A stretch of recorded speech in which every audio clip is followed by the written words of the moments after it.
আসসালামু আলাইকুম সবাইকে। সবাই কেমন আছেন? আশা করি সবাই অনেক বেশি ভালো আছেন আর আপনাদের দোয়ায় আলহামদুলিল্লাহ আমরা অনেক বেশি ভালো আছি। তো আজকে আম্মু একটা নতুন রেসিপি বানাইছিল। তো এই রেসিপিটা বানানোর জন্য প্রথমেই বেগুন ভর্তা করে নিতে হবে। এর জন্য আম্মু প্রথমে কিছু বেগুন পোড়াচ্ছিল। এগুলো সবই আমাদের গাছের বেগুন। অনেকক্ষণ ধরে অনেক ভালো করে পোড়ায় নিতেছিল আম্মু। এরপরে বেগুনের খোসাগুলোকে ছাড়িয়ে অনেক সুন্দর করে ভর্তা করে নিতে হবে। এই মরিচগুলো আম্মু ভাজছিল বেগুন ভর্তা করার জন্য। মরিচগুলো ভাজা শেষ হওয়ার পরে আম্মু ভর্তা বানিয়ে ফেলছিল। এই যে এটা হচ্ছে আতপ চালের বাটা, মূলত এটা দিয়ে জিনিসটা বানানো হবে।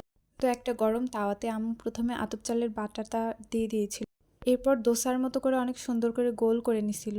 আমি শুনছি অনেক এলাকায় এটাকে চাপটি বলে। আপনাদের এলাকায় এটাকে কি বলে অবশ্যই কমেন্ট বক্সে জানাবেন। আমাদের এলাকায় তো এটাকে মোলকা বলে। নামটা শুনতে একটু হাস্যকর লাগলো, এটা খেতে কিন্তু অনেক টেস্ট। এটা বিভিন্ন ভর্তার সাথে অনেক বেশি মজা লাগে, যেমন শুটকি ভর্তা, বেগুন ভর্তা কিংবা মরিচ ভর্তা, এগুলো দিয়ে খেতে অনেক বেশি ভালো লাগে। তো আম্মু কিছুক্ষণ ঢাকনা দিয়ে ঢেকে রাখার পরে এই যে এরকম দেখতে হয়েছিল। এরপর আম্মু অনেক আলতোভাবে সুন্দর করে এটা উঠাচ্ছিল। এই যে this is the final look, এটা এরকম দেখতে হয়েছিল। আসলে এটা আমি দুইভাবে খাই, আপনাদের সাথে শেয়ার করবো যে এটা আমি কিভাবে খাই। প্রথমে মোলকাটাকে আমি একটু সাইড থেকে নিয়ে নিয়েছিলাম ছিঁড়ে, তারপরে এই যে এইভাবে রুটির মতো করে মেখে নিয়েছিলাম।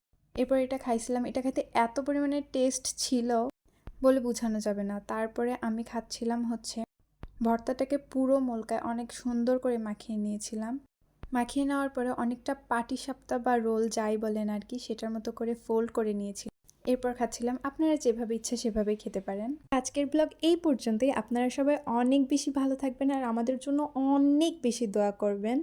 ভিডিও ভালো লাগলে অবশ্যই লাইক, কমেন্ট, শেয়ার করবেন এবং আমাদের পেজে একটা ফলো দিবেন। আমাদের ইউটিউব চ্যানেলে গিয়ে একটা সাবস্ক্রাইব করে দিবেন। আল্লাহ হাফেজ।